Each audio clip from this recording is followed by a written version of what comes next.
This video is a review of the Bungee Maremi rooftop tent.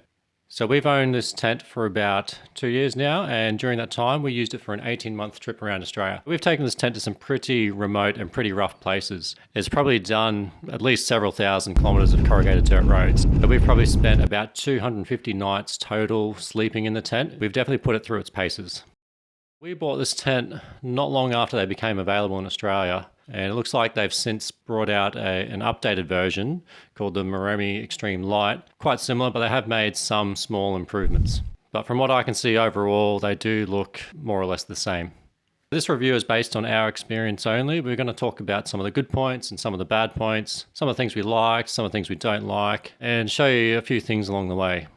One thing we really like about the tent is the compact and sleek design, so that's one of the main reasons we chose it. And interestingly, we didn't notice too much of a difference in fuel consumption when we put it on the car.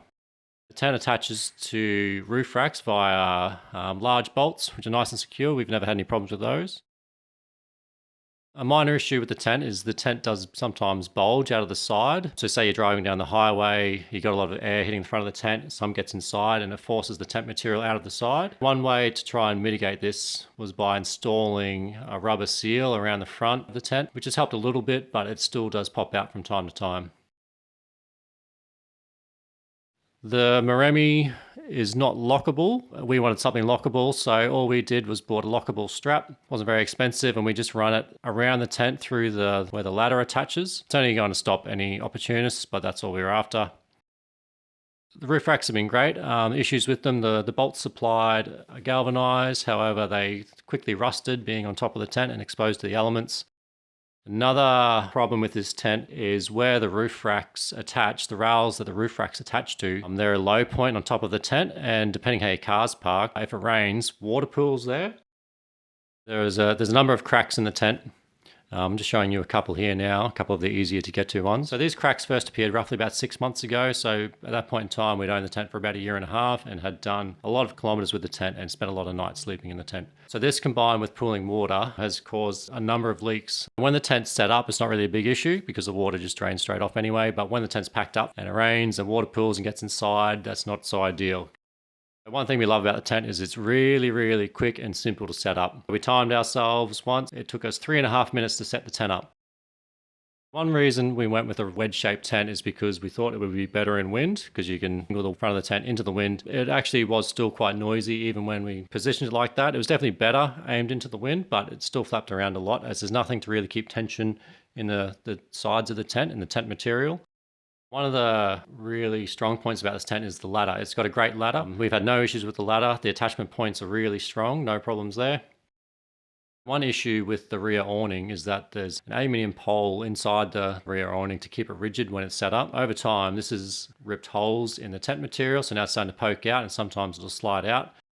This little skirt around the tent, we're not sure exactly what its purpose is, but it tends to just sit up, and when it rains, it catches water, and then when there's water sitting in there and you're touching the inside of the tent when you're sleeping, the water will make its way inside.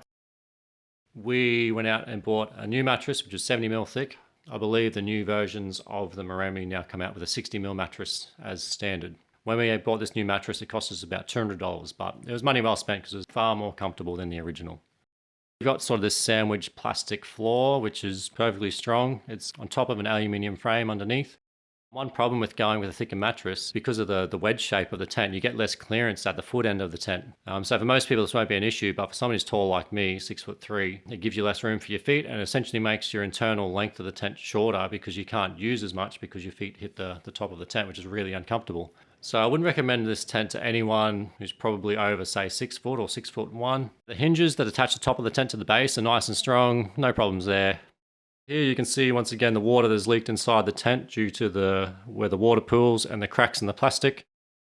Moving on to the large rear door now, it's fully zipped. It's not designed to be used with a ladder, there's no places to attach the ladder there. The insect mesh this tent comes with is quite large, so the holes aren't small enough to keep midges out. They will keep mozzies out, but it won't keep midges out. And the reason they do this is to allow more airflow inside the tent. We sewed on some midgie mesh we bought ourselves, but we did notice this severely cut back the airflow. Storage pockets inside, these are really handy, well made, no problems. We added this stretchy mesh netting to the roof of the tent. And we even bought a tablet holder, which we can hang off it. There's a small vent on the top of the tent to let hot air out. This rope is just something I added so we can hang other things off it, such as lights. The roof lining of the tent, you can undo it completely, and that gives you access to the underside of the plastic shell. So there's no insulation in there. We found with the solar panel that the solar panel shaded the top of the tent enough that it still stayed relatively cool inside. So it's got 2 struts. We had no problems. The mounting points seemed nice and strong. A minor issue with the tent is condensation forming under the mattress. So one easy way we found to let it dry out is to leave a cam buckle strap underneath the mattress so we could half roll it up inside and expose most of the floor, let it dry out, or we could roll the mattress up completely, secure it with a cam buckle strap and just pull it outside and lay it down on the ground to dry, and that way the tent dries out as well. Pack up is really simple, really quick. It does take a little bit longer than the setup. The ladder comes with a storage bag, which is really handy as your ladder does get a little bit dirty. So it's nice to be able to put in the bag, keep all the dirt contained, and it doesn't mess up all your bedding. So we really like how simple it is to pack up, especially in mornings where you want to get moving quickly. Pack up of the tent usually took us between 5 and 10 minutes. The extra time is just because you had to arrange your bedding so that it sat flat inside the tent.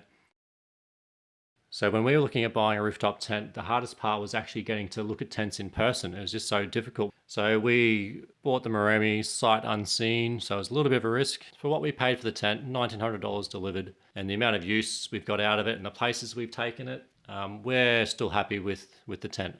The cracks in the roof are disappointing, but I'm pretty confident that we'll be able to repair these and get plenty more use out of the tent. So if you're looking for a hard shell tent that's quick to set up and is lightweight and is budget friendly, I would still recommend this tent. If you're over 6 foot, I'd highly recommend looking at other models that accommodate tall people. And just remember, at the end of the day, it's not so much about what you have, it's just about getting out there. So we really hope this review has helped you. If you have any questions or comments, please leave these below, and thanks for watching.